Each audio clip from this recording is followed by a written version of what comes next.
wabarakatuh. Perkenalkan, nama saya Kajil Sanjani, saya dari kelas 11 MIPA 2. Kali ini akan membuat tugas video tentang fungsi dari organel sel yang dibimbing langsung oleh Bu Norma. Yang pertama-tama saya mengucapkan banyak terima kasih karena telah mempercayai saya untuk membuat video tugas ini.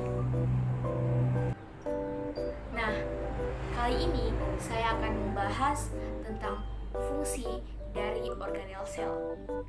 Yang seperti kita ketahui, organel sel terdiri dari 11 macam.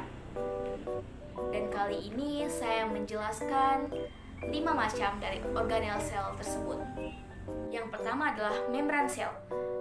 Membran sel ini adalah komponen yang paling penting dari sel-sel tubuh kita. Nah, membran sel ini berfungsi untuk mengatur zat-zat yang keluar dan masuk ke dalam tubuh kita. Dan membran sel ini juga sebagai tempat interaksi sel dan lingkungan luar. Nah, setelah membran sel, yang kedua ada nukleus. Nukleus ini teman-teman adalah inti dari sel. Nah, nukleus ini berfungsi sebagai wadah dari penyimpanan DNA sel. Nah, selain menjadi penyimpanan DNA sel, nukleus juga berfungsi sebagai pengontrol aktivitas sel dan mengatur pertumbuhan metabolisme pada sel tersebut. Setelah nukleus, yang ketiga ada ribosom. Nah, ribosom ini biasanya disebut dengan pabrik protein. Kenapa? Karena pada ribosom ini protein akan dibentuk. Nah, protein ini sangat penting untuk pertumbuhan sel. Nah, untuk mengelola sel juga, ribosom perlu instruksi dari DNA untuk mengelola sel-sel tersebut. Nah, setelah ribosom, yang keempat ada retikulum endoplasma.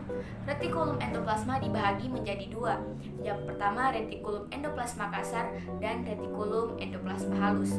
Nah, retikulum endoplasma kasar berfungsi untuk memproduksi protein, terutama protein yang akan diekspor keluar sel. Nah, sedangkan retikulum endoplasma halus dia akan memproduksi protein untuk lipid atau lemak. Setelah retikulum endoplasma, yang terakhir adalah dinding sel. Nah, dinding sel ini hanya diperoleh oleh sel tumbuhan. Kenapa sih dinding sel hanya ada di sel tumbuhan? Kenapa dia tidak berada di sel hewan juga? Dinding sel tidak diperoleh oleh sel hewan karena sel hewan tidak memerlukan dinding sel tersebut. Sedangkan tumbuhan memerlukan dinding sel untuk tetap kaku dan tegak. Nah, manusia menggunakan sel hewan, yang berarti manusia tidak memiliki dinding sel.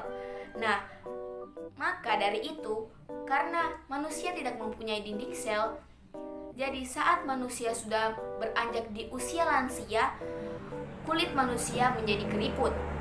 Karena kenapa? Karena manusia tidak memiliki dinding sel. Sedangkan tumbuhan memiliki dinding sel sehingga dia mampu tetap tegak dan kaku. Jadi, walaupun umur tumbuhan sudah lama, dia tidak akan layu dan tidak akan patah selama dia masih mempunyai dinding sel. Selama sel dalam tumbuhan masih berfungsi.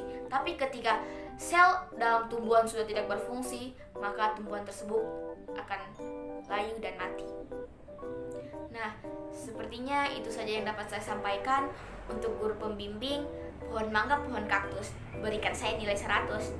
Baik, mohon maaf jika saya mempunyai salah kata. Saya akhiri, wassalamualaikum warahmatullahi wabarakatuh.